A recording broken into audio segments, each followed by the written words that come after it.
ओम श्री गणेशाय नमः। जय श्री राधे कृष्ण। आप सभी का आपके अपने YouTube channel VK Mishra present में बहुत बहुत स्वागत है। आइए आज आप सब जानेंगे फाल्गुन मास शुक्ल पक्ष 2024 में विनायक चतुर्थी का व्रत कब किया जा रहा है। तो जानेंगे व्रत के शुभ मुहूर्त के बारे में, पूजन का क्या समय होगा, इस दिन क्या करना चाहिए नहीं करना चाहिए, इस दिन भगवान गणेश की किस विधि से पूजा करनी चाहिए, किन वस्तुओं का भोग लगाना चाहिए। तो आइए जानते हैं इन सबों के बारे में। फाल्गुन शुक्ल चतुर्थी को जिसे कि अविघ्न कर व्रत के रूप में मनाया जाता है। वैसे प्रत्येक माह के कृष्ण पक्ष और शुक्ल पक्ष की चतुर्थी तिथि के दिन गणेश चतुर्थी का व्रत किया जाता है। कृष्ण पक्ष में पड़ने वाली चतुर्थी को संकष्टी चतुर्थी और शुक्ल पक्ष में पड़ने वाली चतुर्थी को विनायक चतुर्थी के नाम से जाना जाता है। इस दिन भगवान गणेश की प्रसन्नता के लिए व्रत को धारण किया जाता है। भगवान गणेश भगवान भोलेनाथ माता पार्वती के पुत्र, जिन्हें की प्रथम पूजनीय का स्थान प्राप्त है। किसी भी प्रकार के शुभ कार्यों में या मांगलिक कार्यों में पहले भगवान गणेश जी का पूजन किया जाता है, इसके बाद ही किसी देवता का पूजन किया जाता है। फाल्गुन शुक्ल चतुर्थी को जिसे कि अविघ्न कर व्रत के रूप में जाना जाता है। इस दिन स्वर्ण के गणेश जी का गंधादि से पूजन करके तिलों के पदार्थों का भोग लगाएं, तिलों का हवन करें, ताम्र के 5 पात्रों में तिल भरकर ब्राह्मण को दे एवं उनको तिलों के पदार्थों का भोजन कराए तथा स्वयं भी तिलों का भोजन और तिलों से ही पारण करे। इस प्रकार 4 महीने तक प्रत्येक शुक्ल चतुर्थी व्रत करके 5वें महीने जो कि आषाढ़ में पूर्वोक्त पूजित मूर्ति ब्राह्मण को दे दे तो सब विघ्न दूर हो जाते हैं।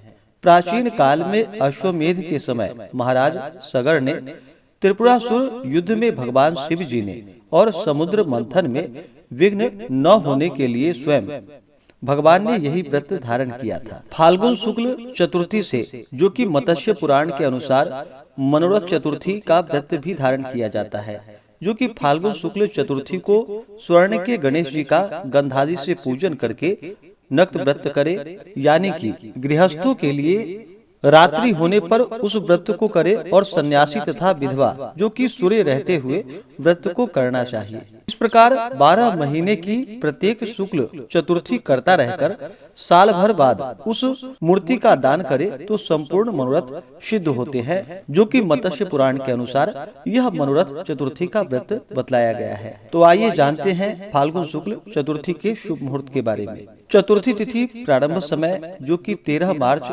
2024 दिन बुधवार सुबह 4:04 और चतुर्थी तिथि की जो समाप्ति है वह रात्रि 1:27 पे है 13 मार्च को। इस व्रत को चंद्रोदय व्यापनी ली जाती है। तो चंद्रोदय व्यापनी समय जो कि 13 मार्च को प्राप्त हो रहा है, तो सभी 13 मार्च बुधवार के दिन इस बार विनायक चतुर्थी का व्रत धारण करेंगे। इस बार बुधवार के दिन गणेश चतुर्थी का व्रत है, तो बुधवार का दिन भगवान गणेश जी का दिन माना गया है, तो यह और भी ज्यादा पुण्य फलदायी और लाभप्रद है। 13 मार्च को जो सूर्योदय का समय है वह समय सुबह 6:09 और सूर्यास्त शाम 6:06। चंद्रोदय का जो समय है वह समय सुबह 8:02 और चंद्रास्त जो कि रात्रि 9:27 पे चंद्रमा अस्त होंगे।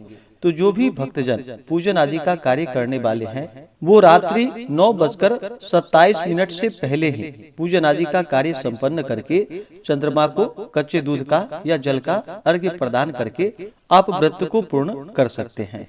केवल भाद्रपद मास की चतुर्थी के दिन चंद्रमा का दर्शन नहीं करना चाहिए और आने वाली चतुर्थी में आप चंद्रमा का दर्शन कर सकते हैं, इसमें कोई दिक्कत नहीं है। 13 मार्च को जो ब्रह्म मुहूर्त का समय होगा वह समय सुबह 4:56 से सुबह 5:44 तक होगा। राहु काल का जो समय है वह समय दोपहर 12:07 से दोपहर 1:37 तक होगा। इस दिन अभिजीत मुहूर्त 13 मार्च को नहीं है। योग जो कि इंद्र योग होगा रात्रि 12:49 तक, उसके बाद वैधृति योग होगा। इस दिन रवि योग बन रहा है जो कि सुबह 6:33 से शाम 6:24 तक। गोधूली मुहूर्त का जो समय है वह समय शाम 6:26 से शाम 6:50 तक गोधूली मुहूर्त का समय होगा। विनायक चतुर्थी व्रत जो भी भक्तजन धारण करने वाले हैं, उन्हें चाहिए कि चतुर्थी तिथि के दिन सुबह ब्रह्म मुहूर्त में उठ करके नित्य क्रियाओं से निवृत्त होकर के गंगा नदी में या घर के नहाने के पानी में ही थोड़ा सा गंगा जल मिला करके स्नान करना चाहिए। शुद्ध वस्त्र धारण करना चाहिए। व्रत का संकल्प लेना चाहिए। भगवान गणेश जी से अपने व्रत की सिद्धि के लिए प्रार्थना करनी चाहिए कि यह व्रत मेरा निर्विघ्न पूरा हो। आपके मन में जो भी इच्छा हो, जो भी कामना हो, वह भगवान गणेश जी से कहनी चाहिए। और इस दिन भगवान का सुबह के समय में और विशेष प्रकार से शाम को चंद्रोदय के समय में, वैसे शुक्ल पक्ष की चतुर्थी में जो कि दिन में ही चंद्रमा उदित हो जाते हैं, आप चाहें तो दिन में भी पूजन कर सकते हैं, लेकिन रात्रि में चंद्रास्त होने से पहले ही पूजन संपन्न कर लेना चाहिए। तो चंद्रास्त 13 मार्च को रात्रि 9:27 पे है, तो इससे पहले ही भगवान गणेश जी का साथ में चौथ माता का पूजन करके उसके बाद चंद्रमा को अर्घ्य दे करके आप व्रत को पूर्ण कर सकते हैं। इस दिन भगवान गणेश जी का जो कि जल, पुष्प, अक्षत, धूप, दीप आदि से पूजा करनी चाहिए। भगवान गणेश जी को पीला पुष्प, पीला चंदन अर्पित करनी चाहिए। दुर्वा दल जो कि 11-21 की संख्या में अर्पित करनी चाहिए। भगवान गणेश जी को सिंदूर चढ़ाया जाता है, तो उन्हें सिंदूर अवश्य ही अर्पित करनी चाहिए। भगवान गणेश जी को तुलसी दल अर्पित नहीं की जाती है। जब भी आप उनको भोग भी लगाते हैं तो भोग में भी तुलसी पत्र नहीं डालनी चाहिए, इस बात का ध्यान रखें। आप चाहें तो इस व्रत को प्रत्येक माह की चतुर्थी के अनुसार भी व्रत को धारण कर सकते हैं, नहीं तो इस दिन जो कि अविघ्न कर व्रत प्रारंभ किया जाता है 4 महीनों के लिए, तो जो भी इस व्रत को धारण करने वाले हैं उन्हें स्वर्ण के गणेश जी का मूर्ति बनवा करके उनका पूरे विधि विधान के साथ पूजन करके तिलों के पदार्थों का भोग लगाना चाहिए। तिलों का हवन करना चाहिए। ताम्र के 5 पात्रों में तिल भरकर ब्राह्मण को देनी चाहिए एवं उनको तिलों के पदार्थों का भोजन भी कराना चाहिए। स्वयं भी तिलों का भोजन करना चाहिए, जो कि विशेष करके तिल के बने हुए लड्डू आदि का प्रयोग करना चाहिए। इस प्रकार से भगवान का पूजन करके द्रव्य दक्षिणा चढ़ाएं। मुख शुद्धि के लिए पान पत्र, सुपारी, लौंग, इलायची के साथ में अर्पित करें। उसके बाद विनायक चतुर्थी व्रत का कथा श्रवण करें। भगवान गणेश जी के अस्तोत्र आदि का पाठ या श्रवण करें। इस व्रत का पारण जो कि रात्रि में चंद्रमा को अर्घ्य देने के बाद आप व्रत का पारण कर सकते हैं। जो भी व्रत धारक हैं उन्हें शुद्ध और सात्विकता का पालन करना चाहिए।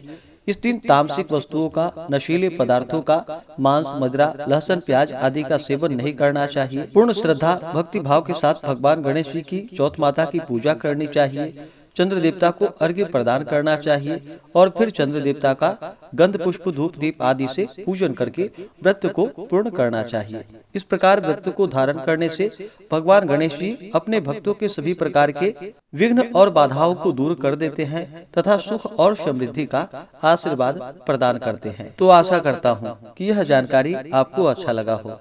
ऐसे ही ज्ञानवर्धक जानकारियाँ प्राप्त करते रहने के लिए चैनल पे अगर आप पहली बार आए हैं तो चैनल को लाल बटन दबा करके सब्सक्राइब करें, साथ में बेल आइकन घंटी को दबाएं ताकि आने वाली वीडियो का नोटिफिकेशन आपको समय से मिलता रहे। वीडियो को लाइक करें, शेयर करें। सुखी रहें और स्वस्थ रहें। जय श्री राधे कृष्ण। धन्यवाद।